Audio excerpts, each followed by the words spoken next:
April 10ஆம் தேதிக்கான ஜீவ ஊற்று வேத தியானம் சங்கீதம் 14:4. அக்கிரமக்காரரில் ஒருவனுக்கும் அறிவு இல்லையோ? அப்பத்தை பட்சிக்கிறது போல என் ஜனத்தை பட்சிக்கிறார்களே, அவர்கள் கர்த்தரை தொழுது கொள்ளுகிறதில்லை என்பதே. அநியாயங்கள் அக்கிரமங்கள் செய்கிற யாவருக்கும் சிந்தையில் காரிருள் மூடியிருக்கும். இருள் சூழ்ந்த சிந்தை உடையோரிடத்தில் அறிவு ஒளியை நிச்சயம் பார்க்க இயலாது. இருளே மண்டி கிடக்கும். இருள் மண்டி கிடக்கும் சிந்தை உள்ளவர்கள் தான் யார் என்பதையே அறிந்து கொள்வதில்லை.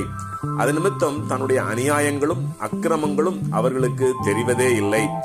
இதை குறித்து சங்கீதம் 88:12 இருளில் உமது அதிசயங்களும் மறதியின் பூமியில் உமது நீதியும் அறியப்படுமோ என்று வேதம் கேட்கிறது. ஆம், இப்படிப்பட்டவர்கள் ஞானம் என்ற ஒளியற்றவர்களாக, அந்த ஞான ஒளியை பகைப்பவர்களாக இருப்பதால் அவர்கள் சிந்தையில் அல்லது இருதயத்தில் காரிருள் எப்போதும் மூடியிருக்கிறது. இவர்களிடத்தில் மனசாட்சியோ மனிதாபிமானமோ சற்றும் இருப்பதில்லை.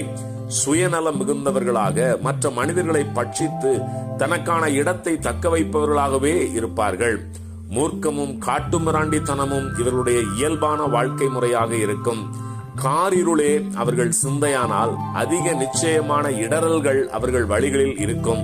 அவர்கள் முன்னமே தங்கள் வழியின் இடரல்களை அறிந்து கொள்ளக்கூடிய ஞானம் என்ற ஒளி அவர்களிடத்தில் இல்லையே. இதையே நீதிமொழிகள் 4:19 துன்மார்க்கருடைய பாதையோ காரிருளை போல் இருக்கும், தாங்கள் இடறுவது இன்னதில் என்று அறியார்கள் என்று வேதம் உறுதியாக கூறுகிறது. இப்படி இருளில் நடக்கிற ஜனங்கள் வெளிச்சத்தை தங்கள் வாழ்வில் காணவே மாட்டார்களா என்று கேட்டால் அதற்கு ஒரு வழி உண்டு. மனுக்குலத்தை படைத்து நம்மை மீட்டுக் கொண்ட கர்த்தராகிய இயேசு கிறிஸ்துவுக்கு முன் தன்னை தாழ்த்தி அவருக்கு பயந்து நடக்கிறவர்கள் யாவரும் இந்த ஞானமாகிய ஒளியை பெற்றுக் கொள்வார்கள். ஆகவேதான் சங்கீதம் 111:10 கர்த்தருக்கு பயப்படுதலே ஞானத்தின் ஆரம்பம், அவருடைய கற்பனைகளின்படி செய்கிற யாவருக்கும் நற்புத்தியுண்டு என்று வேதம் திட்டவட்டமாய் கூறுகிறது.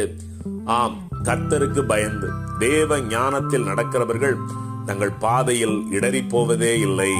ஆமேன். அல்லேலூயா.